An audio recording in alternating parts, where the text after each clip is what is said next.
People often say that their life is full of trials, both small and big. ಯಾವಾಗಲೂ ಸಾಮಾನ್ಯವಾಗಿ ಜನರು ಅವರ ಜೀವಿತದ ತುಂಬಾ ಅದು ಕಷ್ಟಗಳಿಂದಲೇ ಅಥವಾ ಸಣ್ಣದಾಗಿರಬಹುದು ದೊಡ್ಡದಾಗಿರಬಹುದು ಕಷ್ಟಗಳಿಂದಲೇ ಅದು ಕೂಡಿರುವಂತದ್ದು ಅದಾಗಿರುತ್ತದೆ ಎಂಬುದಾಗಿ ಅವರು ಹೇಳುತ್ತಾರೆ. Of course, it is true. In one way or the other. ಅದು ಒಂದು ರೀತಿಯಲ್ಲಿ ಅಥವಾ ಮತ್ತೊಂದು ರೀತಿಯಲ್ಲಾದ್ರೂ ಎಲ್ಲರ ಜೀವಿತದಲ್ಲಿಯೂ ಸಹ ಅದು ಸತ್ಯವೇ ಅದಾಗಿದೆ. Trials can be experienced by individuals, families, and even in assemblies. ಆ ಕಷ್ಟಗಳು ಎಂಬುದಾಗಿ ನಾವು ನೋಡುವಾಗ ಆ ಕಷ್ಟಗಳು ವೈಯಕ್ತಿಕ ಜೀವಿತದಲ್ಲಿ ಬರಬಹುದು, ಕುಟುಂಬದ ಜೀವಿತದಲ್ಲಿ ಬರಬಹುದು, ಅಥವಾ ಸಭೆಯ ಜೀವಿತದಲ್ಲಿ ಆ ಕಷ್ಟಗಳು ಬರಬಹುದಾಗಿರುತ್ತದೆ. In the case of individuals, they face trials, education, career, etc. ವೈಯಕ್ತಿಕ ಜೀವಿತದಲ್ಲಿ ಬರುವಂತ ಕಷ್ಟಗಳು ಎಂಬುದಾಗಿ ನಾವು ನೋಡುವಾಗ ಅದು ಅವರ ಒಂದು ವಿದ್ಯಾಭ್ಯಾಸದ ಕುರಿತು ಅದಾಗಿರಬಹುದು ಅಥವಾ ಅವರ ಕೆಲಸ ಕಾರ್ಯದ ಕುರಿತಾಗಿ ಅದಾಗಿರಬಹುದಾಗಿರುತ್ತದೆ. In the case of families, trials happen due to differences of opinion between the spouses. ಮತ್ತು ಕುಟುಂಬ ಜೀವಿತದಲ್ಲಿ ಆಗುವಂತಹ ಒಂದು ತೊಂದರೆಗಳು ಅಥವಾ ಕಷ್ಟಗಳು ಎಂಬುದಾಗಿ ನಾವು ನೋಡುವಾಗ ಅದು ಗಂಡ ಹೆಂಡತಿಯರ ಮಧ್ಯದಲ್ಲಿ ಆಗುವಂತ ಒಂದು ವ್ಯತ್ಯಾಸದ ಒಂದು ಮನೋಭಾವ ಅಥವಾ ವ್ಯತ್ಯಾಸದ ಆಲೋಚನೆಗಳಿಂದ ಅದಾಗಬಹುದಾಗಿರುತ್ತದೆ. In families, trials can happen because of disobedience of the children, their sickness, and also financial crisis. ಸಭೆಯಲ್ಲಿ ಅಂಕಲ್ ಫ್ಯಾಮಿಲಿ ಕುಟುಂಬದಲ್ಲಿಯೇ ಮತ್ತು ಇನ್ನು ನಾವು ನೋಡುವಾಗ ಕಷ್ಟಗಳು ಎಂಬುದಾಗಿ ನೋಡುವಾಗ ಅದು ಆಗುವಂತ ಅನಾರೋಗ್ಯ, ಅವಿಧೇಯತೆ ಮತ್ತು ಈ ರೀತಿಯಾಗಿ ಹಣದ ಒಂದು ಕಷ್ಟ ಬರುವಂತದ್ದು, ಈ ರೀತಿಯಾಗಿ ಹಲವಾರು ಕಷ್ಟಗಳು ಕುಟುಂಬದಲ್ಲಿಯೇ ನಾವು ನೋಡಬಹುದಾಗಿರುತ್ತದೆ. In the assemblies, because of unbelievers or unspiritual believers. ಮತ್ತು ನಾವು ಸಭೆಯ ಜೀವಿತದಲ್ಲಿ ನಾವು ನೋಡುವಾಗ ಕಷ್ಟಗಳು ಎಂಬುದಾಗಿ ನಾವು ನೋಡುವಾಗ ಅದು ದೇವರನ್ನ ನಂಬದೇ ಇರುವಂತವ್ರು ಅಥವಾ ಆತ್ಮೀಕ ರೀತಿಯಲ್ಲಿ ಇಲ್ಲದೆ ಇರುವಂತ ಒಂದು ಜನರಿಂದ ಆ ತೊಂದರೆಗಳು ಉಂಟಾಗುವಂತದ್ದು ಅದಾಗಿರುತ್ತದೆ. In assemblies, there can be trials and also due to the tendency of following the way of. Please pardon, uncle. In the assemblies, trials can happen due to false doctrines and also the tendency to follow worldly affairs. ಮತ್ತು ಸಭೆಯಲ್ಲಿ ಇನ್ನೂ ಕಷ್ಟಗಳು ಯಾವ ರೀತಿಯಲ್ಲಿ ಬರುತ್ತದೆ ಎಂಬುದಾಗಿ ನಾವು ನೋಡುವಾಗ ತಪ್ಪು ಬೋಧನೆಗಳಿಂದಾಗಿ, ಸಭೆಯಲ್ಲಿ ತಪ್ಪು ಬೋಧನೆಗಳನ್ನು ಮಾಡುವುದರಿಂದಾಗಿ ಮತ್ತು ಅದೇ ರೀತಿಯಾಗಿ ಸಭೆಯಲ್ಲಿ ಲೌಕಿಕವಾದಂತ ವಿಚಾರಗಳನ್ನು ನಡೆಸುವುದರ ಮೂಲಕವಾಗಿ ಕಷ್ಟಗಳು ಬರುತ್ತವೆ ಎಂಬುದಾಗಿ ನಾವು ನೋಡ್ತೇವೆ. What does the Bible say about trials? ಹಾಗಾದ್ರೆ ಈ ಒಂದು ಸತ್ಯವೇದವು ಅದು ಕಷ್ಟಗಳ ಕುರಿತಾಗಿ ಏನ್ ಹೇಳುತ್ತದೆ ಎಂಬುದಾಗಿ ನಾವು ನೋಡೋಣ. Or what are the biblical truths about trials? ಅಥವಾ ಕಷ್ಟಗಳ ಕುರಿತಾಗಿ ಈ ಒಂದು ಸತ್ಯವೇದದಲ್ಲಿ ಏನು ಹೇಳಲ್ಪಟ್ಟಿದೆ ಅಥವಾ ಯಾವ ಯಾವ ಸನ್ನಿವೇಶಗಳು ಕಷ್ಟಗಳ ಕುರಿತಾಗಿ ಏನು ಹೇಳುತ್ತದೆ ಎಂಬುದಾಗಿ ನಾವು ನೋಡಿಕೊಳ್ಳುವಂತವ್ರು ನಾವಾಗಿರೋಣ. Initially, verses. Pardon, uncle? Initially, we will read 2 or 3 verses. ನಾವು ಪ್ರಾರಂಭವಾಗಿ ನಾವು 2 ಅಥವಾ 3 ವಚನ ಭಾಗಗಳನ್ನ ನಾವು ಓದಿಕೊಳ್ಳುವಂತವ್ರು ನಾವಾಗಿರೋಣ. James chapter 1 verses 2 and 3. ಯಾಕೋಬ 1ನೇ ಅಧ್ಯಾಯ 2 ಮತ್ತು 3ನೇ ವಚನ.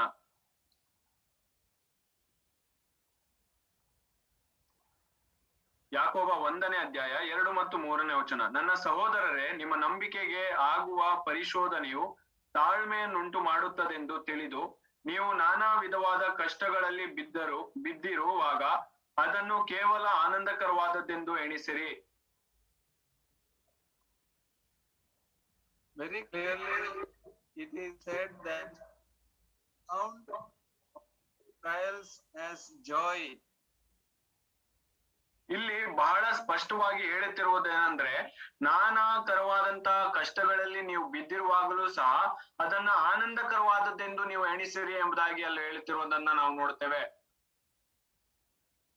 Because testing of your faith produces patience. ಯಾಕಂದ್ರೆ ನಾವು ಅದೇ ವಚನ ಭಾಗದಲ್ಲಿ ನಾವು ನೋಡುವುದೇನೆಂದ್ರೆ, ನಿಮ್ಮ ನಂಬಿಕೆಗೆ ಆಗುವಂತಹ ಪರಿಶೋಧನೆಯು ಅದು ತಾಳ್ಮೆಯನ್ನು ನಿಮಗೆ ಉಂಟು ಮಾಡುತ್ತದೆ ಎಂಬುದಾಗಿ ಅಲ್ಲಿ ಬರೆಯಲ್ಪಟ್ಟಿದೆ. Another from Romans chapter 5 and verse 3. ರೋಮಾಪುರದವರಿಗೆ ಬರೆದ ಪತ್ರಿಕೆ 5ನೇ ಅಧ್ಯಾಯ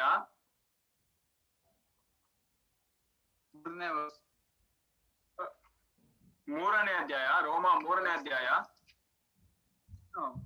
chapter 5 verse 3. ಸಾರಿ 5ನೇ ಅಧ್ಯಾಯ 3ನೇ ವಚನ. ಇದು ಮಾತ್ರವಲ್ಲದೆ ನಮಗೆ ಉಂಟಾಗುವ ಉಪದ್ರವಗಳಲ್ಲಿಯೂ ಉಲ್ಲಾಸವಾಗಿದ್ದೇವೆ. Here Apostle Paul is telling that in tribulations we will get glory, or we give glory. ಈ ಒಂದು ವಚನ ಭಾಗದಲ್ಲಿಯೂ ಸಹ ಅಪೊಸ್ತಲನಾದಂತ ಪೌಲನು ಆತನು ಹೇಳುತ್ತಿರುವುದೇನೆಂದ್ರೆ, ನಮಗುಂಟಾಗುವಂತ ಉಪದ್ರವಗಳಲ್ಲಿಯೇ ನಮಗೆ ತಾಳ್ಮೆಯು ಅದು ಉಂಟಾಗುವಂತದ್ದಾಗಿರುತ್ತದೆ, ಮತ್ತು ಆ ತಾಳ್ಮೆಯಿಂದಲೇ ನಾವು ದೇವರನ್ನ ಮಹಿಮೆ ಪಡಿಸುವಂತವ್ರು ನಾವಾಗಿರುತ್ತೇವೆ ಎಂಬುದಾಗಿ. Today let us see few biblical truths about trials. ಈ ಒಂದು ರಾತ್ರಿ ವೇಳೆಯಲ್ಲಿ ನಾವು ಈ ಒಂದು ಉಪದ್ರವಗಳು ಅಥವಾ ಕಷ್ಟಗಳ ಕುರಿತಾಗಿ ನಾವು ಕೆಲವು ವಚನ ಭಾಗಗಳನ್ನ ನಾವು ನೋಡಿಕೊಳ್ಳುವಂತವ್ರು ನಾವಾಗಿರೋಣ. Number 1 is who sets the course of our life. Pardon, uncle? It is the Lord who sets the course of our life. ಮೊದಲನೆಯ ಅಂಶವನ್ನು ನಾವು ನೋಡುವಾಗ ನಮ್ಮ ಕರ್ತನು ತಾನೇ ನಮ್ಮ ಜೀವಿತದಲ್ಲಿ ನಾವು ಹೋಗಬೇಕಾದಂತ ದಾರಿಯನ್ನು ಸಿದ್ಧಪಡಿಸುವಾತನು ಆತನೇ ಆಗಿರ್ತಾನೆ. In Hebrews 12:1 the last portion says, let us run with endurance the race that is set before us. ಇಬ್ರಿಯರಿಗೆ ಬರೆದ ಪತ್ರಿಕೆ 1ನೇ ಅಧ್ಯಾಯ uncle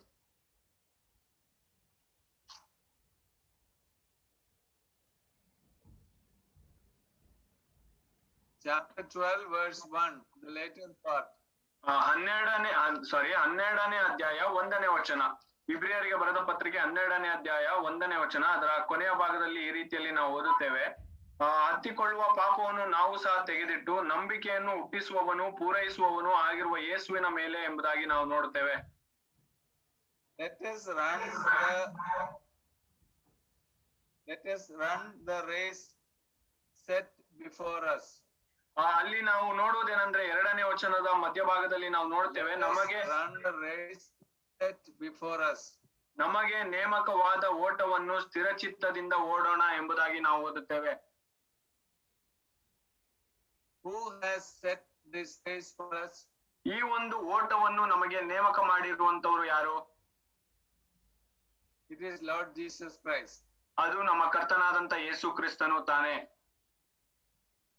And another example we can see in the case of the disciples who were asked to go across the sea.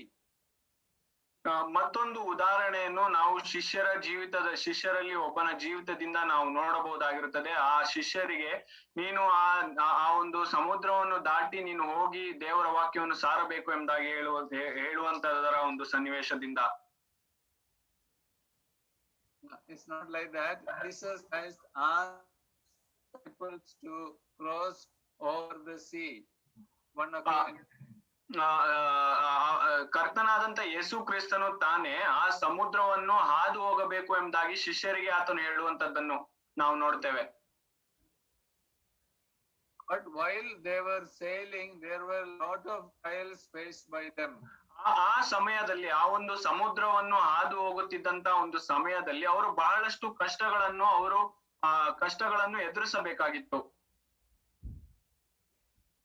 It is Lord Jesus Christ who commanded them to go.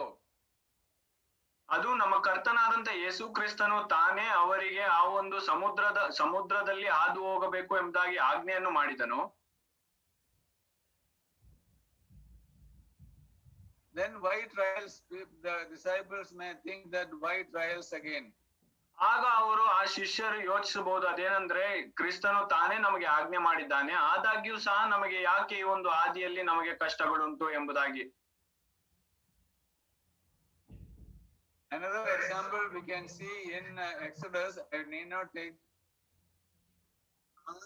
Moses to command the people to camp by the side of the sea when they were coming out of Egypt. ಮತ್ತೊಂದು ಉದಾಹರಣೆಯಾಗಿ ನಾವು ಹೇಳುವುದಾದ್ರೆ ವಿಮೋಚನ ಕಾಂಡದಲ್ಲಿ ನಾವು ಅದನ್ನ ನೋಡುತ್ತೇವೆ. ಅದೇನಂದ್ರೆ ತಂದೆಯಾದಂತ ದೇವರು ಯೆಹೋವ ದೇವರು ಮೋಶೆಗೆ ಆಜ್ಞಾಪಿಸಿದ್ದೇನೆಂದ್ರೆ ಐಗುಪ್ತ ದೇಶದಿಂದ ಇಸ್ರಾಯೇಲ್ಯರೆಲ್ಲರೂ ಸಹ ಅವರು ಹೊರಬರುವಾಗ ಆ ಒಂದು ಸಮುದ್ರದ ದಂಡೆಯಲ್ಲಿ ಅವ್ರು ಇರಬೇಕು, ಅವರು ಅಲ್ಲಿಯೇ ಉಳ್ಕೊಳ್ಳಬೇಕು ಎಂಬುದಾಗಿ ಆತನು ಆಜ್ಞಾಪಿಸುವುದನ್ನ ನಾವು ನೋಡುತ್ತೇವೆ. We know the story. The king Pharaoh started coming behind Israelites, and the Israelites were afraid of the coming of Pharaoh's army, and at the same time they were afraid because they were having the Red Sea before them. ಈ ಒಂದು ಸನ್ನಿವೇಶವು ಎಲ್ಲರಿಗೂ ಸಹ ಬಹಳ ಚಿರಪರಿಚಿತವಾಗಿರುವಂತದ್ದು ಅದಾಗಿರುತ್ತದೆ. ಈ ಕೆಂಪು ಸಮುದ್ರದ ದಡದಲ್ಲಿ ಅವರು ಇಳಿದುಕೊಂಡಿರುವಂತಹ ಸಮಯದಲ್ಲಿ ಅರಸನಾದಂತಹ ಫರೋಹನು ಮತ್ತು ಆತನ ಸೈನ್ಯದವರೆಲ್ಲರೂ ಸಹ ಇಸ್ರಾಯೇಲ್ಯರನ್ನು ಅವರು ಹಿಂದಟ್ಟಿ ಬರುವುದನ್ನ ನೋಡಿ ಇಸ್ರಾಯೇಲ್ಯರು ಆ ಐಗುಪ್ತ ದೇಶದವರನ್ನ ನೋಡಿ ಅವರು ಹೆದರಿದರು. ಅದೇ ರೀತಿಯಾಗಿ ಮತ್ತೊಂದು ಕಡೆಯಲ್ಲಿ ಆ ಕೆಂಪು ಸಮುದ್ರವನ್ನು ಸಹ ಅವರು ನೋಡಿ ಅವರು ಹೆದರಿದಂತವ್ರು ಅವರಾಗಿದ್ದರು. Who asked the people to camp by this? It is God. Pardon, uncle?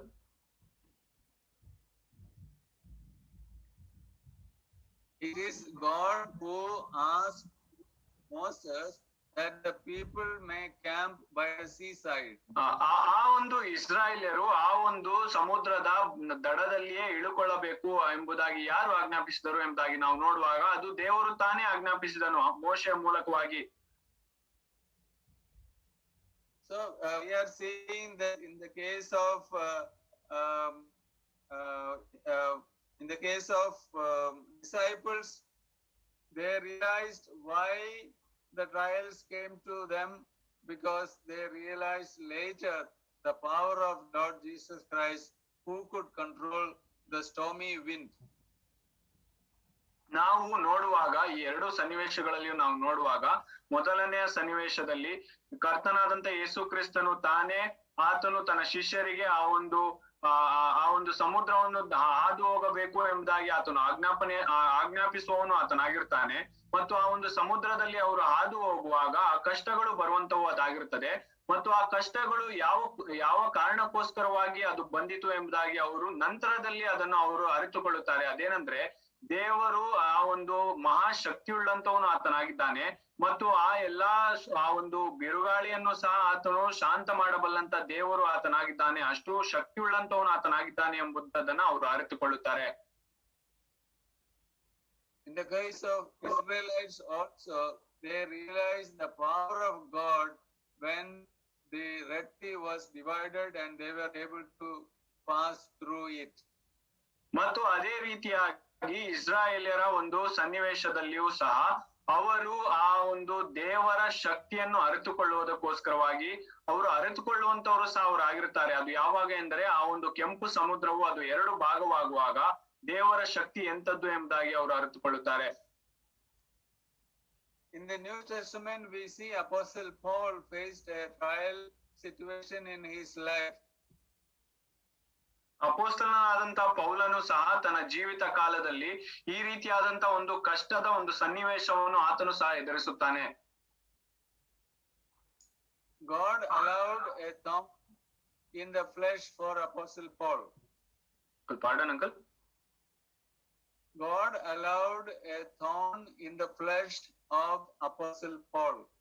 ಅಪೊಸ್ತಲನಾದಂತ ಪೌಲನ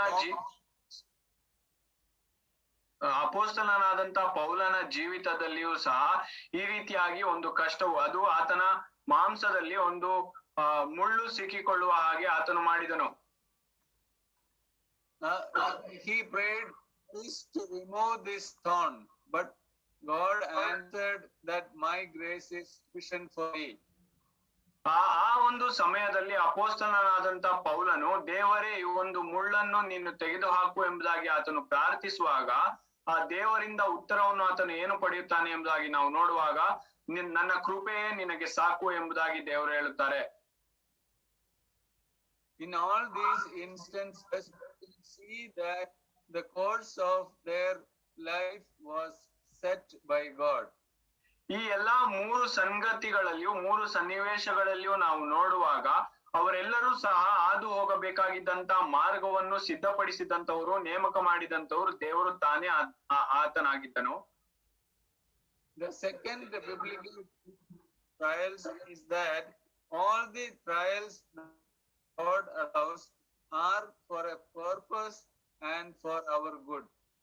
ಈ ಎರಡನೇ ಅಂಶವು ಅದೇನಂದ್ರೆ, ನಮ್ಮ ಜೀವಿತದಲ್ಲಿ ನಾವು ಎದುರಿಸುವಂತಹ ಎಲ್ಲಾ ಕಷ್ಟಗಳು ಅದು ಒಂದು ಉದ್ದೇಶದಿಂದಲೇ ಒಳ್ಳೆಯ ಉದ್ದೇಶದಿಂದಲೇ ಇರುವಂತದ್ದಾಗಿರುತ್ತದೆ, ಮತ್ತು ಅದು ನಮ್ಮ ಒಳತಿಗೋಸ್ಕರವಾಗಿ ಅದಾಗಿರುವಂತದ್ದಾಗಿರುತ್ತದೆ. God is good to all, and a good God can never plan a wrong thing for anybody. ನಮ್ಮ ದೇವರು, ಆತನು ಒಳ್ಳೆಯ ದೇವರು ಆತನಾಗಿದ್ದಾನೆ, ಎಲ್ಲರಿಗೂ ಸಹ ಒಳ್ಳೆಯದನ್ನೇ ಮಾಡುವವನು ಆತನಾಗಿರುತ್ತಾನೆ. ಒಳ್ಳೆಯ ದೇವರಾಗಿರುವಂತ ಆತನು ಯಾರಿಗೂ ಸಹ ಕೆಟ್ಟದ್ದನ್ನ ಮಾಡಲು ಬಯಸುವುದಿಲ್ಲ. Let's read one verse from the book of Jeremiah, chapter 29 and 11.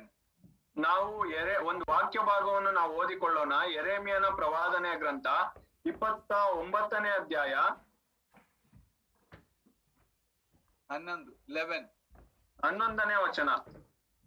29ನೇ ಅಧ್ಯಾಯ 11ನೇ ವಚನ. ಇವರಿಗೆ ಗತಿಯಾಗಲಿ, ನಿರೀಕ್ಷೆ ಇರಲಿ ಎಂದು ನಾನು ನಿಮ್ಮ ವಿಷಯದಲ್ಲಿ ಮಾಡಿಕೊಳ್ಳುತ್ತಿರುವ ಆಲೋಚನೆಗಳನ್ನು ನಾನೇ ಬಲ್ಲೆನು. ಅವು ಅಹಿತದ ಯೋಚನೆಗಳಲ್ಲ, ಹಿತದ ಯೋಚನೆಗಳೇ.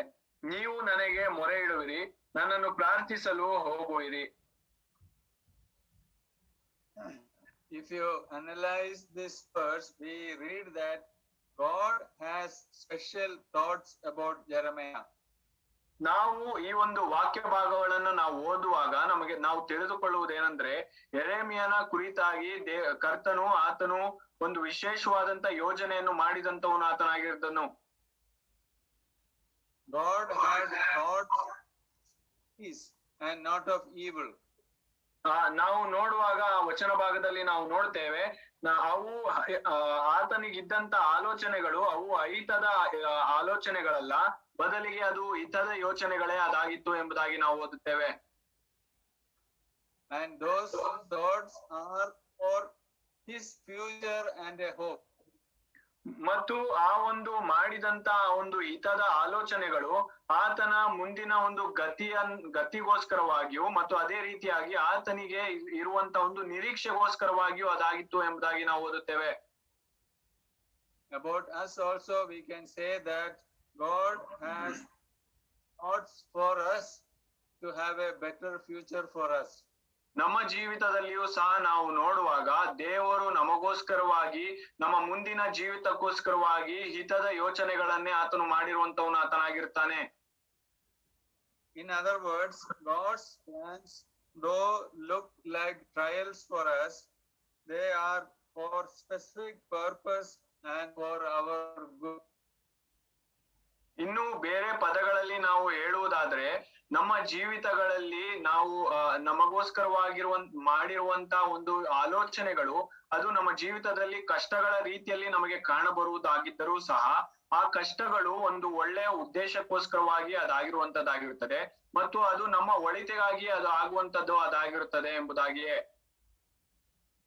Let's read one verse.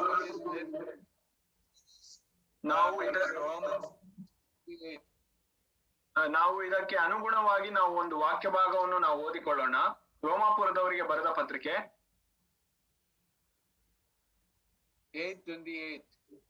8ನೇ ಅಧ್ಯಾಯ 28ನೇ ವಚನ. ಇದಲ್ಲದೆ ದೇವರ ಸಂಕಲ್ಪದ ಮೇರೆಗೆ ಕರೆಯಲ್ಪಟ್ಟು ಆತನನ್ನು ಪ್ರೀತಿಸುವವರ ಹಿತಕ್ಕಾಗಿ ಎಲ್ಲಾ ಕಾರ್ಯಗಳನ್ನು ಅನುಕೂಲವಾಗುತ್ತವೆ ಎಂದು ನಮಗೆ ಗೊತ್ತದೆ. The last portion you read, we know. ನಾವು ಓದಿದಂತ ವಚನ ಭಾಗದಲ್ಲಿ ನಾವು ಆ ಕಡೆಯ ಭಾಗದಲ್ಲಿ ಅದು ಈ ರೀತಿಯಲ್ಲಿ ಬರೆದಿದೆ, ಅದೇನಂದ್ರೆ ನಮಗೆ ಗೊತ್ತದೆ ಎಂಬುದಾಗಿ.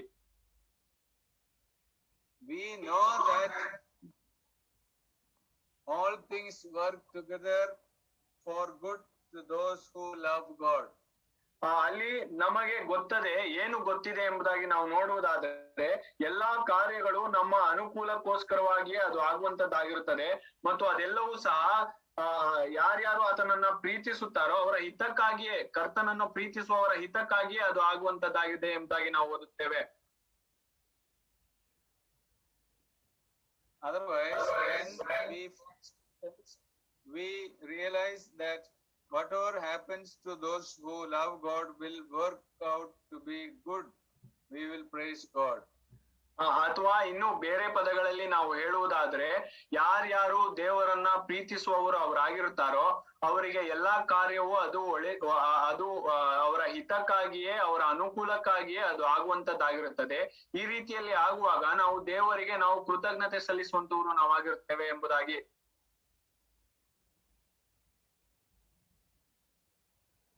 In future also this happen when we stand before the judgment seat of Christ.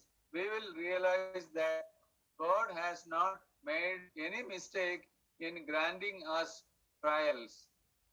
ಮುಂದಿನ ದಿನದಲ್ಲಿಯೂ ಸಹ, ಅಂದ್ರೆ ನಾವು ಕರ್ತನ ನ್ಯಾಯಾಸನದ ಮುಂದೆ ನಿಂತುಕೊಳ್ಳುವಂತ ಸಮಯವು ಬರುವಾಗ ನಮ್ಮ ಜೀವಿತದಲ್ಲಿ ನಾವು ಎದುರಿಸಿದಂತ ಎಲ್ಲಾ ಕಷ್ಟಗಳು ಅದು ನಮ್ಮ ಒಳಿತಿಗಾಗಿಯೇ ಎಂಬುದನ್ನು ನಾವು ಅರಿತುಕೊಳ್ಳುವಂತವ್ರು ನಾವಾಗಿರುತ್ತೇವೆ.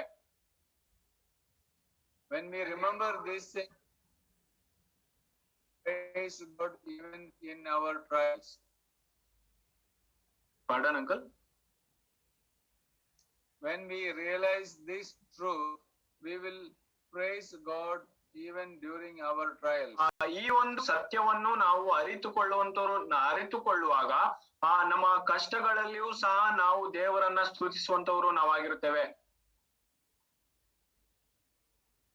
The third biblical truth about trial is that God will have a definite purpose, but He need not reveal it beforehand to us, or even if it is revealed, understand it. ಸತ್ಯವೇದದಲ್ಲಿ ಕಷ್ಟಗಳ ಕುರಿತಾಗಿರುವಂತ ಮೂರನೆಯ ಸತ್ಯವು ಅದೇನೆಂಬುದಾಗಿ ನಾವು ನೋಡುವುದಾದ್ರೆ, ನಮಗೆ ಬರುವಂತ ಕಷ್ಟಗಳಿಗೆ ಅದಕ್ಕೆ ನಿರ್ದಿಷ್ಟವಾದಂತ ಒಂದು ಉದ್ದೇಶವಿದ್ದರೂ ಸಹ ಆ ಉದ್ದೇಶವು ಏನು ಎಂಬುವಂತದನ್ನ ನಮಗೆ ಮೊದಲೇ ತಿಳಿಸುವಂತ ಒಂದು ಅವಶ್ಯಕತೆ ಇರುವುದಿಲ್ಲ ಎಂಬುದಾಗಿ. And even if it is revealed, we may not understand it. ಮತ್ತು ಆ ಉದ್ದೇಶಗಳು ನಮಗೆ ಮೊದಲೇ ತಿಳಿಸಿಕೊಟ್ಟಾಗಿಯೂ ಸಹ ಅದು ನಮಗೆ ಅರ್ಥವಾಗುವುದಿಲ್ಲ. In the scripture we see many men of God who had trials in their life, but they never got to know about these trials beforehand. ಸತ್ಯವೇದದಲ್ಲಿಯೂ ಸಹ ನಾವು ಬಹಳಷ್ಟು ವ್ಯಕ್ತಿಗಳು ಅವರು ಕಷ್ಟಗಳನ್ನ ಎದುರಿಸುವಂತದನ್ನ ನಾವು ನೋಡುತ್ತೇವೆ. ಆದರೆ ಅವರ ಜೀವಿತದಲ್ಲಿ ಆ ಕಷ್ಟಗಳು ಬರುವುದಕ್ಕಿಂತ ಮುಂಚಿತವಾಗಿಯೇ ಅವರು ಈ ಕಷ್ಟದ ಕುರಿತಾಗ್ಲಿ ಆ ಕಷ್ಟದ ಉದ್ದೇಶದ ಕುರಿತಾಗ್ಲಿ ಅವರು ಅರಿತುಕೊಳ್ಳುವುದನ್ನ ನಾವು ನೋಡುವುದಿಲ್ಲ. The typical example is he suffered many trials. He never knew it beforehand. Please pardon. The typical example is John, whose life several trials have happened, but he never knew about it beforehand. ಒಂದು ಬಹಳ ಒಂದು ಒಳ್ಳೆಯ ಉದಾಹರಣೆ ಎಂಬುದಾಗಿ ನಾವು ನೋಡುವಾಗ ಅದು ಯೋಬನ ಜೀವಿತದಿಂದ ನಾವು ನೋಡುತ್ತೇವೆ. ಆತನ ಜೀವಿತದಲ್ಲಿ ಬಹಳಷ್ಟು ಕಷ್ಟಗಳು ಬಂದಾಗ್ಯೂ ಸಹ ಆತನೆಂದಿಗೂ ಸಹ ದೇವರನ್ನ ಆತನು ಕೈ ಬಿಡಲಿಲ್ಲ, ದೇವರನ್ನ ಬಿಟ್ಟು ಹೋಗಲಿಲ್ಲ. God gives a good testimony about Job that he was an upright man and he was one who feared God and did no evil. ನಾವು ಯೋಬನ ಕುರಿತಾಗಿ ನಾವು ನೋಡುವಾಗ ದೇವರು ತಾನೇ ಯೋಬನ ಕುರಿತಾಗಿ ಸಾಕ್ಷಿ ಹೇಳುವಂತವನು ಆತನಾಗಿರ್ತಾನೆ. ಮತ್ತು ಆ ಸಾಕ್ಷಿ ಏನು ಎಂಬುದಾಗಿ ನಾವು ನೋಡುವಾಗ ಆತನು ಯೋಬನು ಯಥಾರ್ಥನಾಗಿರುವಂತವನು, ದೇವರಲ್ಲಿ ಭಯಭಕ್ತಿ ಉಳ್ಳಂತವನು ಆತನಾಗಿದ್ದಾನೆ ಮತ್ತು ಆತನು ಯಾವುದೇ ದೋಷವನ್ನು ಅರೆಯದೇ ಇದ್ದಂತವನು ಆತನಾಗಿದ್ದಾನೆ ಎಂಬುದಾಗಿ ಸಾಕ್ಷಿ ಕೊಡುವಂತದನ್ನ ನಾವು ನೋಡ್ತೇವೆ. But even then God has not revealed the ಆದಾಗ್ಯೂ ಸಹ ಯೋಬನ ಆತನ ಜೀವಿತದಲ್ಲಿ ಆ ಕಷ್ಟಗಳು ಯಾತಕ್ಕಾಗಿ ಬಂತು ಎಂಬುದಾಗಿ ಆತನು ಮೊದಲೇ ಆ ಉದ್ದೇಶವನ್ನು ಆತನು ತಿಳಿಸಲಿಲ್ಲ. That means God needs to tell us the purpose of Christ and we may not understand it. ಅಂದರೆ ಇದರ ಅರ್ಥವೇನು ಎಂಬುದಾಗಿ ನಾವು ನೋಡುವಾಗ ದೇವರು ನಮಗೆ ಬರುವಂತ ಕಷ್ಟಗಳ ಉದ್ದೇಶವನ್ನು ನಮಗೆ ಮೊದಲೇ ತಿಳಿಸಬೇಕು ಎಂಬುದಾಗಿ ಯಾವ ಅವಶ್ಯಕತೆಯೂ ಇಲ್ಲ. ಆ ರೀತಿಯಾಗಿ ತಿಳಿಸುವುದಾಗಿದ್ದರೂ ಸಹ ಆ ಉದ್ದೇಶಗಳು ನಮಗೆ ಅರ್ಥವಾಗುವುದಿಲ್ಲ ಎಂಬುದಾಗಿ. Another example is Joseph. ಮತ್ತೊಂದು ಉದಾಹರಣೆ ನಾವು ನೋಡುವುದಾದ್ರೆ ಅದು ಯೋಸೇಫನ ಒಂದು ಜೀವಿತ. He was misunderstood by his brothers. ಆತನ ಅಣ್ಣಂದಿರು ಆತನನ್ನ ತಪ್ಪಾಗಿ ತಿಳಿದುಕೊಂಡಿದ್ದರು. Because of his brothers he had to undergo several trials. ಈ ಕಾರಣದಿಂದಾಗಿ ಆತನ ಅಣ್ಣಂದಿರಿಂದಾಗಿ ಆತನು ಬಹಳಷ್ಟು ಕಷ್ಟಗಳನ್ನು ಆತನು ಎದುರಿಸಬೇಕಾಗಿತ್ತು. We know this that Joseph was sold as a slave to Egypt, but in his later career he became second to the king in Egypt. ನಮಗೆಲ್ಲರಿಗೂ ಸಹ ಬಹಳ ಚೆನ್ನಾಗಿ ತಿಳಿದಿದೆ ಅದೇನೆಂದ್ರೆ ಆತನ ಅಣ್ಣಂದಿರು ಯೋಸೇಫನನ್ನ ಐಗುಪ್ತ ದೇಶದವರಿಗೆ ಮಾರಿ ಬಿಡುತ್ತಾರೆ ಮತ್ತು ಈ ಮಾರಿ ಬಿಟ್ಟ ನಂತರದಲ್ಲಿ ಆತನ ಜೀವಿತವನ್ನು ನಾವು ನೋಡುವಾಗ ಆತನು ಅರಸನಿಗಿಂತಲೂ ಎರಡನೆಯ ಸ್ಥಾನದಲ್ಲಿ ಐಗುಪ್ತದಲ್ಲಿ ಮುಖ್ಯ ವ್ಯಕ್ತಿಯಾಗಿ ಆತನು ಬದಲಾಗುವಂತದ್ದನ್ನು ಆ ಒಂದು ಸ್ಥಾನಕ್ಕೆ ಹೋಗುವಂತದ್ದನ್ನ ನಾವು ನೋಡ್ತೇವೆ. In Egypt of his life to so many trials. Pardon, uncle, please. In Egypt, after reaching before becoming next to the king of Pharaoh, he faced so many trials. ಆತನು ಐಗುಪ್ತ ದೇಶಕ್ಕೆ ಆಳಾಗಿ ಆತನು ಹೋದಂತ ಸಮಯದಿಂದ ಆ ಒಂದು ಉನ್ನತವಾದಂತ ಸ್ಥಾನಕ್ಕೆ ಆತನು ಹೋಗುವುದರ ಮಧ್ಯದಲ್ಲಿಯೂ ಸಹ ಆತನು ಬಹಳಷ್ಟು ಕಷ್ಟಗಳನ್ನ ಆತನು ಎದುರಿಸಬೇಕಾಯಿತು ಎಂಬುದಾಗಿ ನಾವು ನೋಡ್ತೇವೆ. What was God's purpose in Joseph's life? ಹಾಗಾದ್ರೆ ದೇವರ ಒಂದು ಉದ್ದೇಶ ಯೋಸೇಫನ ಜೀವಿತದಲ್ಲಿ ಏನಾಗಿತ್ತು? God wanted Israel to be protected. ದೇವರು ಇಸ್ರಾಯೇಲ್ಯರನ್ನ ಆತನು ಸುರಕ್ಷಿತವಾಗಿ ಇರಿಸಬೇಕು ಎಂಬುವಂತದ್ದು ಆತನ ಉದ್ದೇಶವಾಗಿತ್ತು. Why? Because God wanted Israel to be protected means Christ should be born in Israel. ಈ ರೀತಿಯಾಗಿ ದೇವರು ಇಸ್ರಾಯೇಲ್ಯರನ್ನ ಆತನು ರಕ್ಷಿಸಬೇಕಾಗಿತ್ತು ಎಂಬುದಾಗಿ ಹೇಳುವುದರ ಅರ್ಥವೇನೆಂದ್ರೆ ಯಾಕಂದ್ರೆ ಕರ್ತನಾದಂತ ಯೇಸು ಕ್ರಿಸ್ತನು ಆ ಒಂದು ಇಸ್ರಾಯೇಲ್ ಜನಾಂಗದಲ್ಲಿಯೇ ಆತನು ಹುಟ್ಟಬೇಕಾಗಿತ್ತು. But God has not revealed this also. ಆದರೆ ಈ ಒಂದು ಉದ್ದೇಶವನ್ನ ಆತನು ಯೋಸೇಫನಿಗೆ ಅದನ್ನ ವ್ಯಕ್ತಪಡಿಸಿರಲಿಲ್ಲ. God's thoughts and plans so less that we cannot understand them. ದೇವರ ಆಲೋಚನೆಗಳನ್ನು ದೇವರ ಯೋಜನೆಗಳನ್ನು ಮನುಷ್ಯರಾದಂತ ನಾವುಗಳು ಎಂದಿಗೂ ಸಹ ಅದನ್ನ ಅರ್ಥ ಮಾಡಿಕೊಳ್ಳಲು ಸಾಧ್ಯವಾಗುವುದಿಲ್ಲ. One little example I can explain it like this. ಒಂದು ಸಣ್ಣ ಒಂದು ಉದಾಹರಣೆಯನ್ನು ನಾನು ಈ ರೀತಿಯಲ್ಲಿ ನಾನು ನಿಮಗೆ ಹೇಳಬಹುದು. Suppose a boy asks his father about aeroplane, how it flies, how it moves, and the father gives a reply by his knowledge that aerodynamics is applied and then plane is going up. ಒಬ್ಬ ಸಣ್ಣ ಹುಡುಗನು ತನ್ನ ತಂದೆಗೆ aeroplane ಅದು ವಿಮಾನವು ಅದು ಯಾವ ರೀತಿಯಲ್ಲಿ ಹಾರಾಡುತ್ತದೆ ಎಂಬುದಾಗಿ ಆತನು ಕೇಳುವುದಾದ್ರೆ ಆ ತಂದೆಯು ಆತನ ಜ್ಞಾನದಿಂದ ಅದು ಏರೋಡೈನಾಮಿಕ್ಸ್ ನಿಂದಾಗಿ ಅದು ಈ ರೀತಿಯಾಗಿ ಅದು ಹಾರುತ್ತದೆ ಎಂಬುದಾಗಿ ಆತನು ಹೇಳುವುದಾದ್ರೆ ಆ ಹುಡುಗನಿಗೆ ಏನು ಅರ್ಥವಾಗುವುದಿಲ್ಲ. But the boy could not understand anything, but answer was given. The boy did not understand it at all. ಈ ರೀತಿಯಾಗಿ ತಂದೆಯು ತನ್ನ ಜ್ಞಾನದಿಂದ ಈ ರೀತಿಯಾದಂತ ಎಲ್ಲಾ ಒಂದು ವಿಷಯಗಳನ್ನ ಏರೋಡೈನಾಮಿಕ್ಸ್ ಆಗಿ ಹೋಗುತ್ತದೆ ವಿಜ್ಞಾನದ ಮೂಲಕವಾಗಿ ತಂತ್ರಜ್ಞಾನದ ಮೂಲಕವಾಗಿ ಆತನು ಉತ್ತರಿಸುವುದಾದ್ರೆ ಆ ಬಾಲಕನಿಗೆ ಏನು ಕೂಡ ಅರ್ಥವಾಗುವುದಿಲ್ಲ. Similarly, we may ask several questions to God about our trials. ಅದೇ ರೀತಿಯಾಗಿ ನಾವು ಸಹ ದೇವರಿಗೆ ನಮ್ಮ ಕಷ್ಟಗಳ ಕುರಿತಾಗಿ ನಾವು ಬಹಳಷ್ಟು ಪ್ರಶ್ನೆಗಳನ್ನ ನಾವು ಕೇಳಬಹುದು. And we may not understand the answers and the purpose now. ಆದರೆ ಆ ದೇವರ ಉತ್ತರಕ್ಕೆ ಅಥವಾ ದೇವರ ಉದ್ದೇಶ ದೇವರ ಆಲೋಚನೆಗಳನ್ನ ನಾವು ಕೇಳುವಾಗ ಅದು ನಮಗೆ ಈ ಸಮಯದಲ್ಲಿ ಅದು ಅರ್ಥವಾಗದೇ ಇರಬಹುದು, ಅರ್ಥವಾಗದೇ ಇರುವಂತದ್ದಾಗಿರುತ್ತದೆ. But we will realize it later in our life. ಆದ್ರೆ ನಮ್ಮ ಜೀವಿತದ ನಂತರ ಕಾಲದಲ್ಲಿ ಮುಂದಿನ ಕಾಲದಲ್ಲಿ ನಾವು ಅದನ್ನ ಅರಿತುಕೊಳ್ಳುವಂತವ್ರು ನಾವಾಗಿರುತ್ತೇವೆ. The fourth biblical truth about trial is that nobody can harm us in our trials.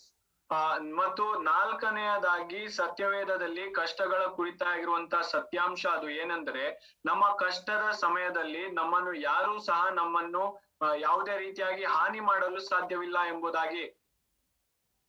In the case of we read that there was a conversation between Satan and God. ಯೋಬನ ಜೀವಿತದ ಕುರಿತಲ್ಲಿ ನಾವು ನೋಡುವಾಗ ದೇವರ ಮತ್ತು ಸೈತಾನನ ಮಧ್ಯದಲ್ಲಿ ಒಂದು ಚರ್ಚೆ ಉಂಟಾಯಿತು ಎಂಬುದಾಗಿ ನಾವು ನೋಡ್ತೇವೆ. Satan says to God that you have made a hedge around Job, his household, and around all he has on every side.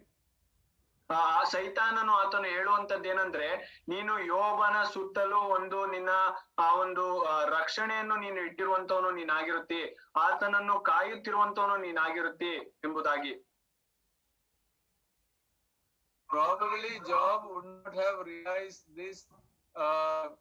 this type of security he had, but Satan realized it and telling to ಒಂದು ಪಕ್ಷ ಯೋಬನು ಈ ರೀತಿಯಾದಂತ ಎಲ್ಲಾ ಸುರಕ್ಷತೆಯು ಅವನಿಗೆ ಇದೆ ಎಂಬುದಾಗಿ ಆತನು ಅರಿತುಕೊಂಡಿದ್ದನೋ ಇಲ್ಲವೋ, ಆದ್ರೆ ಸೈತಾನನು ಅದನ್ನ ಅರಿತುಕೊಂಡು ಅದನ್ನ ದೇವರ ಮುಂದೆ ಆತನು ಹೇಳುತ್ತಿರುವಂತದ್ದನ್ನ ನಾವು ನೋಡ್ತೇವೆ. We also should realize that we are being provided with a triple security in our individual's life. ನಾವು ಸಹ ನಮ್ಮ ಜೀವಿತದಲ್ಲಿ ಇದೇ ರೀತಿಯಾದಂತ ಒಂದು ಬಹಳ ಸುರಕ್ಷತೆಯು ದೇವರಿಂದ ನಮಗುಂಟು ಎಂಬುವಂತದನ್ನ ನಾವು ಅರಿತುಕೊಳ್ಳುವಂತವ್ರು ನಾವಾಗಿರ್ಬೇಕು. You didn't hear it?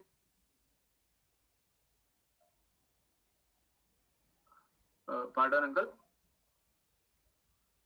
We often do not realize that we have been provided with a triple security by God.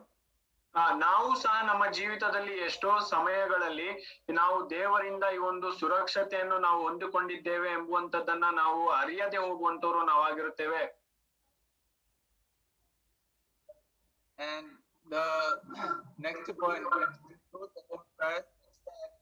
suffering or trials will never be more than what we can bear. ಮತ್ತು ಈ ಒಂದು ಕಷ್ಟಗಳ ಕುರಿತಾಗಿ ಸತ್ಯವೇದದಲ್ಲಿರುವಂತಹ 5ನೆಯ ಸತ್ಯಾಂಶವು ಏನು ಎಂಬುದಾಗಿ ನಾವು ನೋಡುವಾಗ ನಮಗೆ ಬರುವಂತ ಎಲ್ಲಾ ಕಷ್ಟಗಳು ಅದು ನಾವು ಸಹಿಸಲಾರದೆ ಇರುವಂತ ಕಷ್ಟಗಳು ಅದು ಎಂದಿಗೂ ಸಹ ಆಗಿರುವುದಿಲ್ಲ. Let us read one verse from 1 Corinthians chapter 10 and verse 13. ನಾವು 1 ಕೊರಿಂಥ 10ನೇ ಅಧ್ಯಾಯ 13ನೇ ವಚನದಿಂದ ಒಂದು ವಾಕ್ಯ ಭಾಗವನ್ನು ನಾವು ಓದಿಕೊಳ್ಳೋಣ. 1 ಕೊರಿಂಥ 10ನೇ ಅಧ್ಯಾಯ 13ನೇ ವಚನ. ಮನುಷ್ಯರು ಸಹಿಸಬಹುದಾದ ಶೋಧನೆಯೇ ಹೊರತು ಬೇರೆ ಯಾವುದೂ ನಿಮಗೆ ಸಂಭವಿಸಲಿಲ್ಲ. ದೇವರು ನಂಬಿಗಸ್ತನು. ನಿಮ್ಮ ಶಕ್ತಿಯನ್ನು ಮೀರುವ ಶೋಧನೆಯನ್ನು ನಿಮಗೆ ಬರಗೊಡಿಸದೆ ನೀವು ಅದನ್ನು ಸಹಿಸುವುದಕ್ಕೆ ಶಕ್ತರಾಗುವಂತೆ ಶೋಧನೆ ಆಗುತ್ತಲೇ ತಪ್ಪಿಸಿಕೊಳ್ಳುವ ಮಾರ್ಗವನ್ನು ಸಿದ್ಧ ಮಾಡುವನು. It is written that what trials we are facing are the trials everybody is facing in their life. ಅಲ್ಲಿ ಬರೆದಿರುವಂತದ್ದೇನೆಂದ್ರೆ ಎಲ್ಲರೂ ಸಹ ಅವರು ಹೊಂದುತ್ತಿರುವಂತಹ ಒಂದು ಶೋಧನೆಯನ್ನೇ ಎಲ್ಲರೂ ಸಹ ಹೊಂದುತ್ತಿರುವಂತದ್ದು, ನೀವು ಹೊಂದುತ್ತಿರುವಂತ ಶೋಧನೆಯೇ ಎಲ್ಲರೂ ಸಹ ಹೊಂದುತ್ತಿರುವಂತದ್ದು ಎಂಬುದಾಗಿ. But as far as believers are concerned, he says that he will not allow your trials beyond your ability. ಆದ್ರೆ ವಿಶ್ವಾಸಿಗಳ ಕುರಿತಾಗಿ ನಾವು ನೋಡುವಾಗ ಈ ಒಂದು ಕಷ್ಟಗಳು ನಿಮಗೆ ಸಹಿಸಲಾರದೆ ಇರುವಂತ ಕಷ್ಟಗಳು ಎಂದಿಗೂ ಸಹ ಬರುವುದಿಲ್ಲ ಎಂಬುದಾಗಿ ಆತನು ಹೇಳುತ್ತಾನೆ. And it says that he will make a way of escape that you may be able to bear it. ಮತ್ತು ಅದೇ ರೀತಿಯಾಗಿ ಆ ಶೋಧನೆಗಳು ನಿಮ್ಮ ಜೀವಿತದಲ್ಲಿ ಬರುವಾಗ ಆ ಶೋಧನೆಯಿಂದ ತಪ್ಪಿಸಿಕೊಳ್ಳುವುದಕ್ಕೆ ಮಾರ್ಗವನ್ನು ಸಹ ಆತನೇ ಸಿದ್ಧ ಮಾಡಿಕೊಡುತ್ತಾನೆ ಎಂಬುದಾಗಿ ಅಲ್ಲಿ ಬರೆಯಲ್ಪಟ್ಟಿದೆ. He will arrange a way of escape provided we trust in him. ಆತನು ಆ ಒಂದು ಕಷ್ಟಗಳಿಂದ ಶೋಧನೆಗಳಿಂದ ಹೊರಬರುವಂತೆ ಆತನೇ ಮಾರ್ಗವನ್ನು ಸಿದ್ಧ ಮಾಡಿ ಕೊಡುತ್ತಾನೆ. ಆದರೆ ನಾವು ಆತನಲ್ಲಿ ಭರವಸವಿಟ್ಟಿರುವಂತವರು ನಾವಾಗಿರಬೇಕು. Let's read another verse from Malachi chapter 3 verses 2 and 3. ನಾವು Malachi chapter ಮತ್ತೊಂದು ವಾಕ್ಯ ಭಾಗವನ್ನು ನಾವು ಓದಿಕೊಳ್ಳೋಣ. ಮಲಾಕಿಯನ ಪ್ರವಾದನೆಯ ಗ್ರಂಥ 2ನೇ ಅಧ್ಯಾಯ 3ನೇ ಅಧ್ಯಾಯ 2 ಮತ್ತು 3ನೇ ವಚನ. ಮಲಾಕಿಯ 3ನೇ ಅಧ್ಯಾಯ 2 ಮತ್ತು 3ನೇ ವಚನ.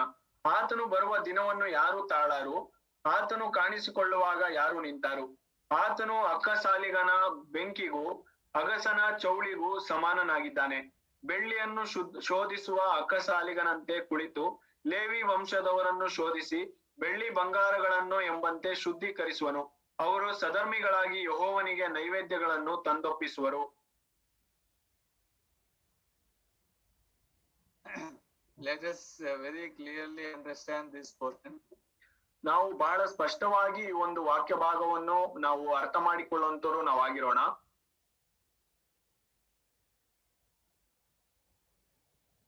God will sit as a refiner and a purifier of silver and gold. ಆತನು ದೇವರು ತಾನೇ ಆತನು ಅಕ್ಕಸಾಲಿಗನ ರೀತಿಯಲ್ಲಿ ಆ ಬೆಳ್ಳಿಯನ್ನ ಮತ್ತು ಬಂಗಾರವನ್ನು ಶುದ್ಧಗೊಳಿಸುವಂತವನ ರೀತಿಯಲ್ಲಿ ಆತನು ಕುಳಿತುಕೊಳ್ಳುವಂತವನು ಆತನಾಗಿರ್ತಾನೆ ಎಂಬುದಾಗಿ ನಾವು ನೋಡ್ತೇವೆ. So we should know what the refiner does with the silver and gold. ನಮಗೆ ನಾವೆಲ್ಲರೂ ನಾವೀಗಲೇ ತಿಳಿದಿರುತ್ತೇವೆ. ಅದೇನೆಂದ್ರೆ ಅಕ್ಕಸಾಲಿಗನು ಒಂದು ಬೆಳ್ಳಿಯನ್ನಾಗಲಿ ಬಂಗಾರವನ್ನು ಆಗಲಿ ಆತನು ಶೋಧಿಸುವಾಗ ಆತನು ಏನು ಮಾಡ್ತಾನೆ ಎಂಬುದಾಗಿ.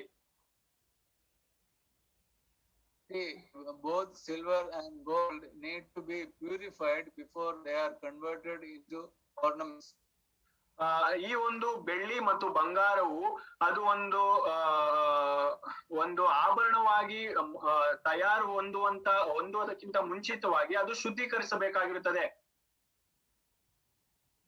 The purifier looks very clearly on this metal as it is being purified. ಈ ಒಂದು ಬೆಳ್ಳಿ ಬಂಗಾರವು ಅದು ಶುದ್ಧೀಕರಿಸಲ್ಪಡುತ್ತಿರುವಂತಹ ಸಮಯದಲ್ಲಿ ಆ ಒಂದು ಅಕ್ಕಸಾಲಿಗನು ಆತನು ಬಹಳ ಒಂದು ಗಮನ ವಹಿಸಿ ಆತನು ಅದನ್ನು ನೋಡುವಂತವನು ಆತನಾಗಿರ್ತಾನೆ. When it is really purified, he will take it away from the furnace. ಆ ಒಂದು ಬೆಂಕಿಯಲ್ಲಿ ಹಾಕಿ ಅದನ್ನು ಶುದ್ಧೀಕರಿಸುತ್ತಿರುವಾಗ ಅದು ಶುದ್ಧೀಕರಿಸಲ್ಪಟ್ಟಿತು ಎಂಬುದಾಗಿ ಆತನು ಅದನ್ನ ನೋಡುವಾಗ ಆತನು ಆ ಬೆಂಕಿಯಿಂದ ತೆಗೆದು ಬಿಡುವಂತವನು ಆತನಾಗಿರ್ತಾನೆ. it is told that when the purifier see his face on that metal, he will realize that it is really purified. ಈ ರೀತಿಯಾಗಿ ಅದನ್ನ ಹೇಳ್ತಾರೆ. ಅದೇನೆಂದ್ರೆ ಆ ಅಕ್ಕಸಾಲಿಗನು ಆ ಒಂದು ಬೆಳ್ಳಿ ಬಂಗಾರದಲ್ಲಿ ತನ್ನ ಮುಖವನ್ನೇ ಆತನು ಕಾಣುವಾಗ ಅದು ಶುದ್ಧೀಕರಿಸಲ್ಪಟ್ಟಿದೆ ಎಂಬುದಾಗಿ ಆತನ ಅರಿತು ಆ ಬೆಂಕಿಯಿಂದ ಅದನ್ನು ತೆಗೆದು ಬಿಡುವಂತವನು ಆತನಾಗಿರ್ತಾನೆ ಎಂಬುದಾಗಿ ಹೇಳುತ್ತಾರೆ. This is the way God purifies us, and then we will be able to tell, like the psalmist in Psalm 73:28. ಈ ರೀತಿಯಾಗಿಯೇ ದೇವರು ಸಹ ನಮ್ಮ ಜೀವಿತದಲ್ಲಿ ನಮ್ಮನ್ನು ಶುದ್ಧೀಕರಿಸುವಂತವನು ಆತನಾಗಿರ್ತಾನೆ. ಆ ರೀತಿಯಾದಂತ ಶುದ್ಧೀಕರಣವನ್ನು ನಾವು ಹೊಂದಿಕೊಳ್ಳುವಾಗ ನಾವು ಸಹ ಕೀರ್ತನೆಗಾರನು ಹೇಳುವಂತ ರೀತಿಯಲ್ಲಿ ನಾವು ಹೇಳಬಹುದಾಗಿರ್ತದೆ. ಕೀರ್ತನೆ 73:28 ವಚನ. It is good for me to go near God.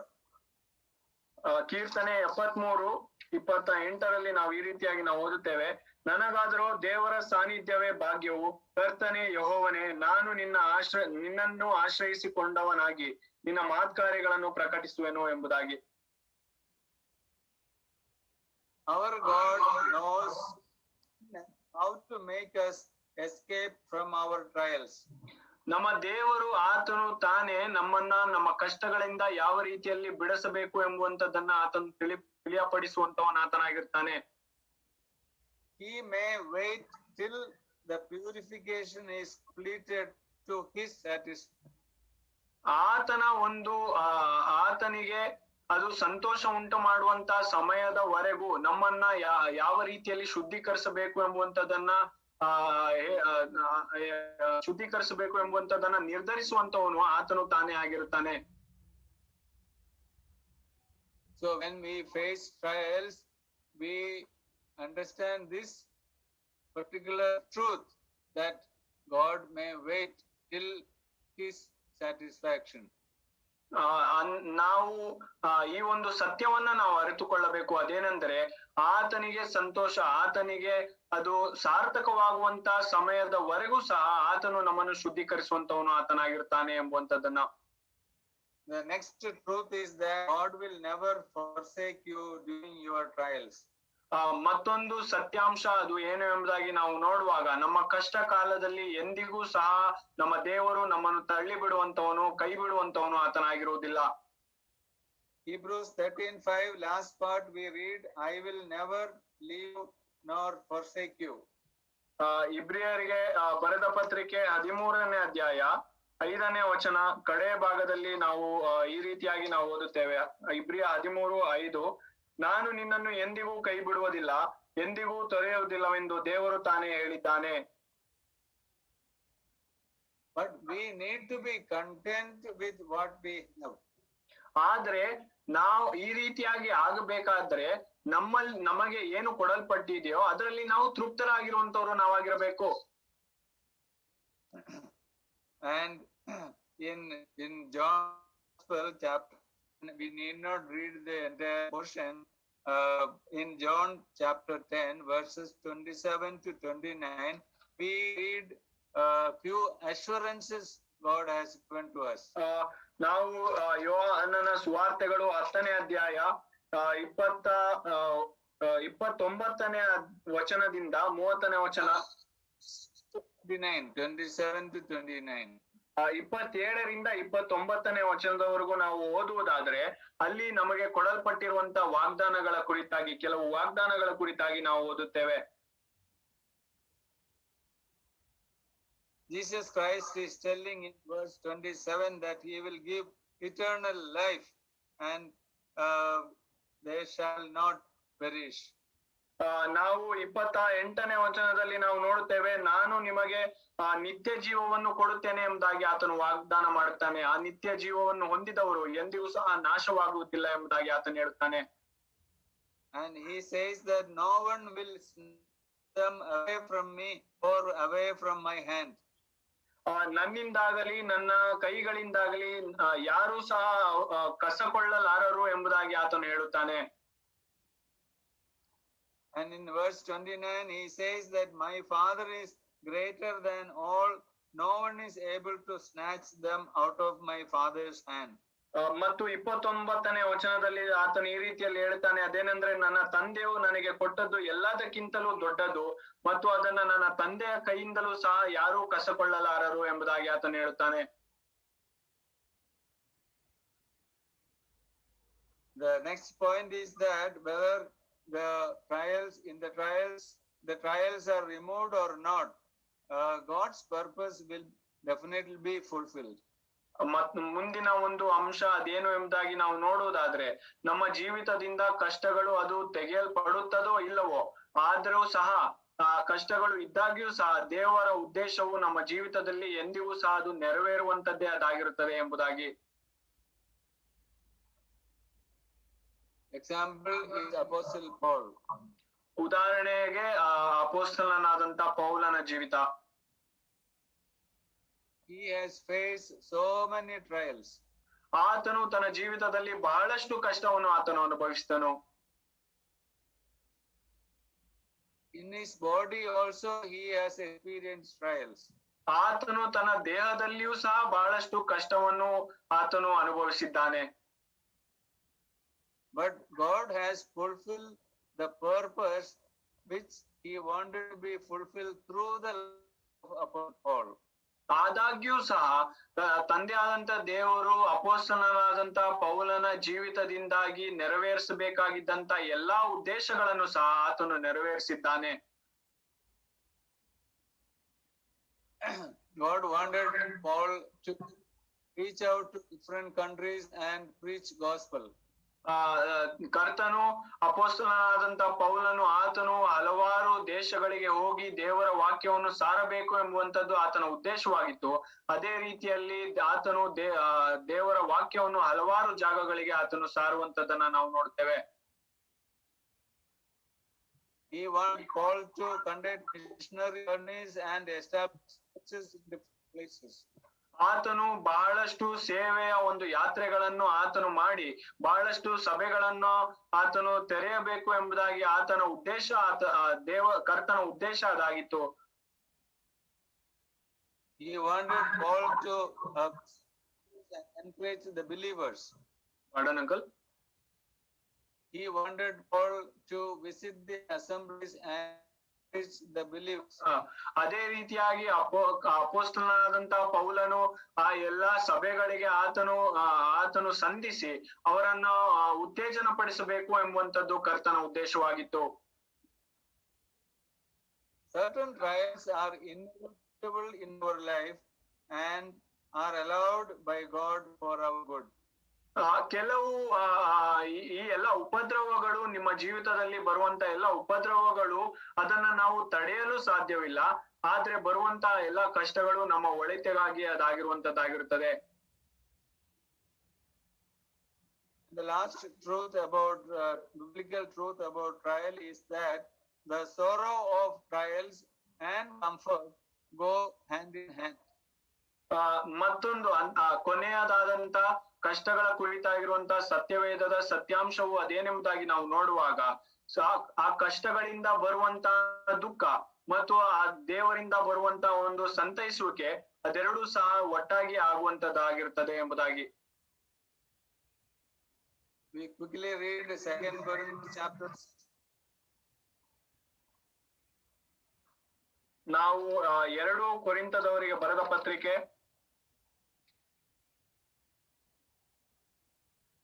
6:10. 6ನೇ ಅಧ್ಯಾಯ 10ನೇ ವಚನವನ್ನು ನಾವು ಓದಿಕೊಳ್ಳೋಣ. ದುಃಖ ಪಡುವವರಾಗಿದ್ದರೂ ಯಾವಾಗಲೂ ಸಂತೋಷ ಪಡುವವರು, ಬಡವರಾಗಿದ್ದರೂ ಅನೇಕರಿಗೆ ಐಶ್ವರ್ಯವನ್ನುಂಟು ಮಾಡುವವರು, ಎಲ್ಲೂ ಇಲ್ಲದವರಾಗಿದ್ದರೂ ಇಲ್ಲದವರಾಗಿದ್ದರೂ ಎಲ್ಲಾ ಇದ್ದವರು ಆಗಿದ್ದೇವೆ. This is what I said, sorrow go hand in hand. ಕಷ್ಟದಿಂದ ಬರುವಂತಹ ದುಃಖ ಮತ್ತು ದೇವರಿಂದ ಹೊಂದುವಂತ ಸಂತೈಸುವಿಕೆ, ಸಂತೋಷ, ಇದೆರಡು ಒಟ್ಟಾಗಿ ಆಗುವಂತದ್ದಾಗಿದೆ ಎಂಬುದಾಗಿ ನಾನು ಹೇಳುವಾಗ ಅದರ ಅರ್ಥ ಈ ವಾಕ್ಯ ಭಾಗದಲ್ಲಿರುವಂತದ್ದಾಗಿರ್ತದೆ. Another portion in your reference, it is 2 Corinthians chapter 7 verses 4 to 6.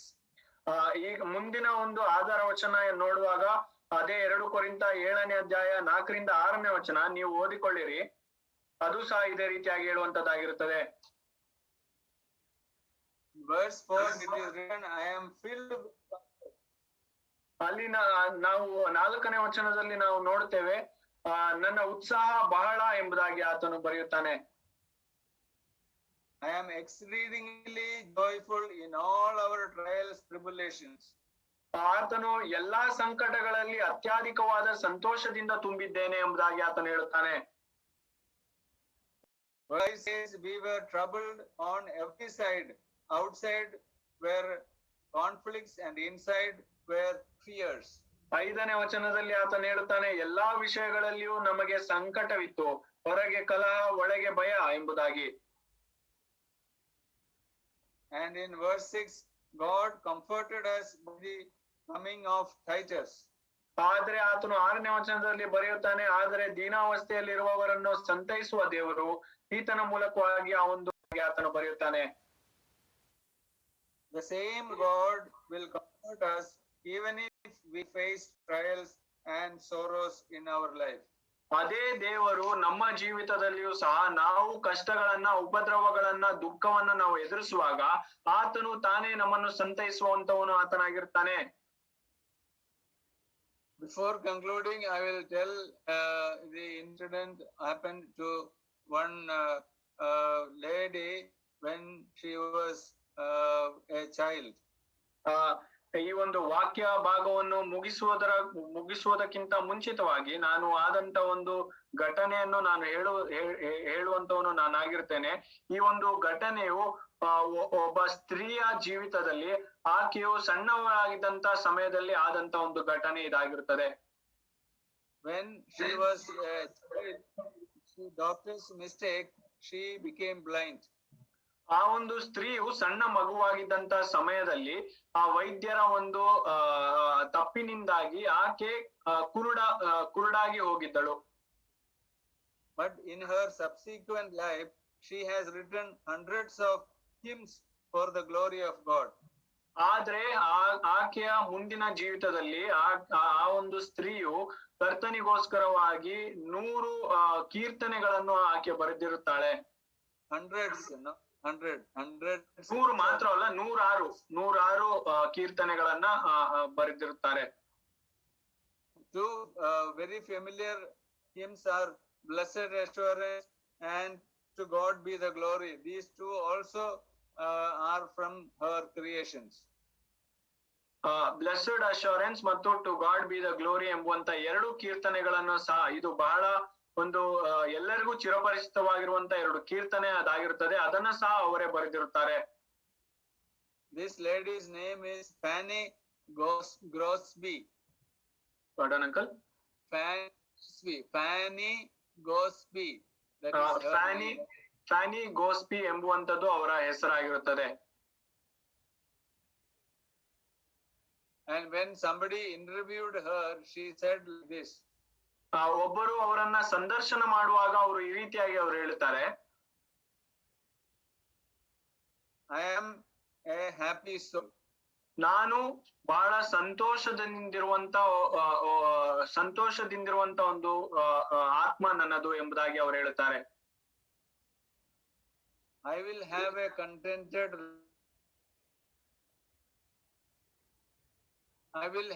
contented life. ನನ್ನ ಜೀವಿತದಲ್ಲಿ ಎಲ್ಲವೂ ನನಗೆ ಸಿಕ್ಕಿದೆ, ಅಂದ್ರೆ ಸಂಪೂರ್ಣ ಭರಿತವಾಗಿರುವಂತ ಒಂದು ಜೀವಿತವನ್ನು ನಾನು ಹೊಂದಿದ್ದೇನೆ ಎಂಬುದಾಗಿ ಅವರು ಹೇಳುತ್ತಾರೆ. I will never complain of my blindness. ನಾನು ನನ್ನ ಒಂದು ಕುರುಡುತನದ ಕುರಿತಾಗಿ ನಾನು ಎಂದಿಗೂ ಸಹ ನಾನು ಕಂಪ್ಲೇಂಟ್ ಮಾಡುವುದಿಲ್ಲ ಎಂಬುದಾಗಿ ಅವರು ಹೇಳುತ್ತಾರೆ. So ultimately we can learn one lesson. There are so many lessons here, but one lesson that our life afflictions or trials is only for a short moment, but we are going to have eternal glorious life. ಈ ಒಂದು ಸನ್ನಿವೇಶದಿಂದ ನಾವು ಬಹಳಷ್ಟು ಪಾಠಗಳನ್ನ ನಾವು ಕಲಿಯಬಹುದಾಗಿರುತ್ತದೆ. ಆದ್ರೆ ಈ ರಾತ್ರಿ ವೇಳೆಯಲ್ಲಿ ನಾವು ಕಲಿಯಬಹುದಾದಂತ ಒಂದು ಮುಖ್ಯವಾದಂತ ಪಾಠವೇನಂದ್ರೆ, ನಮ್ಮ ಜೀವಿತದಲ್ಲಿ ಎಷ್ಟೇ ಕಷ್ಟಗಳು ನೋವುಗಳು ಅದೇನೇ ಬರುವುದಾಗಿದ್ದರೂ ಸಹ ಅದು ಸ್ವಲ್ಪ ಸಮಯಕ್ಕೆ ಮಾತ್ರ ಅದಾಗಿರುತ್ತದೆ. ಆ ಒಂದು ಕಷ್ಟವು ತೀರಿ ಹೋಗುವಾಗ ನಾವು ನಿತ್ಯತ್ವದ ಒಂದು ಸಂತೈಸುವಿಕೆಯನ್ನು ಸಂತೋಷವನ್ನು ನಾವು ಹೊಂದಿಕೊಳ್ಳುವಂತವ್ರು ನಾವು ಆಗಿರ್ತೇವೆ ಎಂಬುವಂತದ್ದೇ. We have seen many trials in our life. Pardon, uncle? We have seen 8 biblical truths. ನಾವು 8 ಸತ್ಯವೇದದ ಸತ್ಯಾಂಶಗಳನ್ನ ನಾವು ಈ ಒಂದು ರಾತ್ರಿ ವೇಳೆಯಲ್ಲಿ ನಾವು ನೋಡಿದ್ದೇವೆ.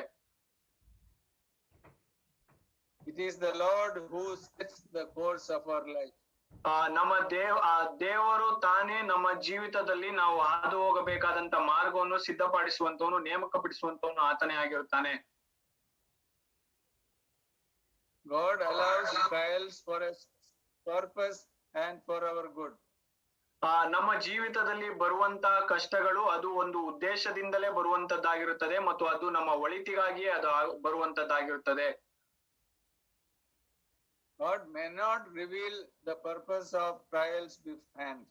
ನಮ್ಮ ಜೀವಿತದಲ್ಲಿ ಬರುವಂತ ಕಷ್ಟಗಳ ಉದ್ದೇಶವನ್ನ ಮೊದಲೇ ನಮಗೆ ತಿಳಿಯಪಡಿಸುವುದಿಲ್ಲ ದೇವರು. No one harm us during our trials. ಯಾರು ಕೂಡ ನಮ್ಮ ಕಷ್ಟದ ಸಮಯದಲ್ಲಿ ನಮಗೆ ಯಾವುದೇ ರೀತಿಯಾದಂತ ಹಾನಿ ಮಾಡಲು ಸಾಧ್ಯವಾಗುವುದಿಲ್ಲ. Trials will never be beyond our ability to bear. ನಾವು ಹೊಂದುವಂತ ಕಷ್ಟಗಳು ನಾವು ಸಹಿಸಲಾರದೆ ಇರುವಂತ ಕಷ್ಟಗಳು ನಮಗೆಂದಿಗೂ ಸಹ ಅದು ಬರುವುದಿಲ್ಲ. God will never forsake us during our trials. ನಮ್ಮ ಕಷ್ಟದ ಸಮಯದಲ್ಲಿ ದೇವರು ನಮ್ಮನ್ನೆಂದಿಗೂ ಸಹ ಕೈ ಬಿಡುವುದಿಲ್ಲ, ತಳ್ಳಿ ಬಿಡುವುದಿಲ್ಲ. Whether trials are removed or not, God will fulfill His purpose. ನಮ್ಮ ಜೀವಿತದಿಂದ ನಮ್ಮ ಕಷ್ಟಗಳು ಅದು ತೆಗೆಯಲ್ಪಡುತ್ತವೋ ಇಲ್ಲವೋ ಅದು ನಮ್ಮ ಜೀವಿತದಲ್ಲಿಯೇ ಇದ್ದಾಗ್ಯೂ ಸಹ ದೇವರು ತನ್ನ ಉದ್ದೇಶವನ್ನು ಆತನು ನೆರವೇರಿಸುವಂತವನೇ ಆತನಾಗಿರುತ್ತಾನೆ. Sorrows of and go hand in hand. ಕಷ್ಟದಿಂದ ಉಂಟಾಗುವಂತ ದುಃಖ ಮತ್ತು ಆ ಒಂದು ಸಂತೈಸುವಿಕೆ, ಸಂತೋಷವು ಅದೆಲ್ಲ ಒಟ್ಟಿಗೆ ಆಗುವಂತದ್ದು, ಒಂದೇ ಸಮಯದಲ್ಲಿ ಆಗುವಂತದ್ದು ಅದಾಗಿರುತ್ತದೆ. In conclusion, let me say that the trials are for a while. ಈ ಒಂದು ವಾಕ್ಯ ಭಾಗವನ್ನು ಮುಗಿಸುವ ಹಾಗೆ ನಾನು ಹೇಳುವುದೇನೆಂದ್ರೆ, ಈ ಎಲ್ಲಾ ಕಷ್ಟಗಳು, ಉಪದ್ರವಗಳು, ತೊಂದರೆಗಳು ಇವೆಲ್ಲವೂ ಸಹ ಬಹಳ ಒಂದು ಸಣ್ಣ ಸಮಯದವರೆಗೂ ಮಾತ್ರ ಅದಿರುವಂತದ್ದಾಗಿರುತ್ತದೆ. But the grace of God gives eternal comfort for us. ಆದ್ರೆ ನಮ್ಮ ಕರ್ತನಲ್ಲಿರುವಂತ ನಮ್ಮ ಮೇಲಿರುವಂತ ಒಂದು ಕೃಪೆಯಿಂದಾಗಿ ನಮಗೆ ನಿತ್ಯತ್ವದ ಒಂದು ಸಂತೈಸುವಿಕೆಯನ್ನು ನಮಗೆ ದೊರಕುವಂತದ್ದು ಅದಾಗಿರುತ್ತದೆ. Understanding the biblical truths, let us face trials. ಈ ಎಲ್ಲಾ ರೀತಿಯಾದಂತ ಸತ್ಯವೇದದ ಸತ್ಯಾಂಶಗಳನ್ನ ನಾವು ಅರಿತುಕೊಂಡವರಾಗಿ ನಮ್ಮ ಜೀವಿತದಲ್ಲಿ ನಾವು ನಮ್ಮ ಕಷ್ಟಗಳನ್ನು ನಾವು ಎದುರಿಸುವಂತವ್ರು ನಾವಾಗಿರೋಣ. It is for our good and for the glory of God. ಅದು ನಮ್ಮ ಒಳಿತಿಗಾಗಿ ಮತ್ತು ದೇವರ ಮಹಿಮೆಗೋಸ್ಕರವಾಗಿಯೇ. Thank you, the elders who have assigned me to share the word of God with you this evening.